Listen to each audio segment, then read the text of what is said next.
I expect to pass through life but once. If, therefore, there be any kindness I can show, or any good thing I can do to any fellow being, let me do it now, and not defer or neglect it, as I shall not pass this way again. William Penn.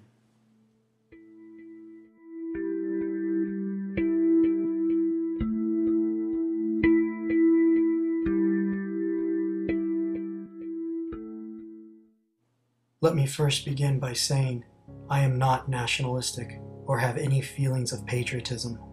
I consider my geographical birth location nothing more but an accident. I identify myself with the human race and the planet we live on. Does this mean that I am naive about the systems we live in and are a part of? No. I acknowledge humanity's ugliness and its beauty. I acknowledge our natural connections that we have with each other, and also our human-created divisions and fragmentations. I also acknowledge our socially and environmentally induced behaviors. Our behaviors. Have you ever questioned where they come from? Or better yet, have you ever asked yourself, why am I the way that I am? Have you ever asked yourself, why do I talk like this? Why do I think like this? Why do I feel like this? Have you ever questioned how your mind came into being right now?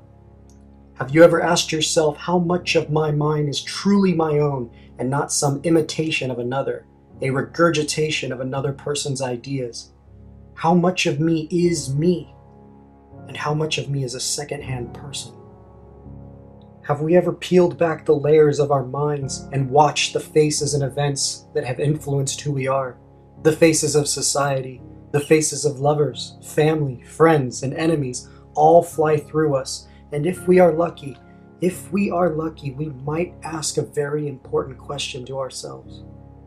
Do I form my own ideas, or do I wait for a similar-minded person on the radio, or on the TV, or here on YouTube to say something that I will agree with, something that I have always agreed with in relation to how I was brought up, how I was educated, how I was influenced? One cannot answer these questions without being completely honest with themselves. You cannot question how you think if you continue to look at yourself through a single perspective. One has to empty their mind from identifying themselves with a political party, with a system, with a faction, with an idea or belief to truly understand themselves and others. This is what it means to be a free thinker. To not allow one's mind to be held down by a narrow perspective, to not be fragmented by life, but to feel all of life around you. I am not talking about one's mind is only left with knowledge. I am talking about that one's mind is left with the freedom to search for knowledge. And this freedom has no bias. It has no agenda. It has no loyalty other than to itself. This freedom allows one to stare at the bare nakedness that we call a soul, what we call the human mind. A person who sees problems in black and white, red versus blue, liberal versus conservative, Republican versus Democrat, is a person with a two-dimensional mind, a dull mind, a divided mind. A person who thinks like this will always look at social conflict as me versus you, instead of with more intelligence as us versus the problem. These individuals with their divided minds will show their fragmented thinking early. They will choose a side and then make every attempt to demonize and label their opponents. They will have poor communication skills. They will be conceited, arrogant, rude, sarcastic, but worst of all, they will generalize others that do not think like them. It's kind of sad, really. These individuals do not help to solve humanity's problems. They create more of them. But you see, I do not hate these individuals because I understand them.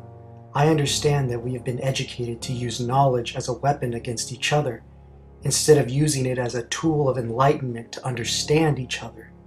The human mirror inside us has been replaced with a television screen, a computer monitor. We are looking outside to fulfill ourselves inside. we are still waiting for that talking head to come on screen and tell us our opinions. Are we going to let them tell us why the world is the way it is? Is this talking head going to tell you why society values vanity over love, why we value greed, why there is gluttony, corruption, confusion, fear, war, hate?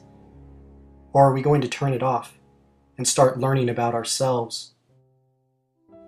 When we no longer seek authority over others, when we no longer crave power and prestige, when we end conceit and arrogance in our minds, humility comes into being. When this begins, one understands what it means to be humble, what it means to learn from another and not react on them with raw emotion. Patience no longer feels forced, but it comes freely with learnt understanding.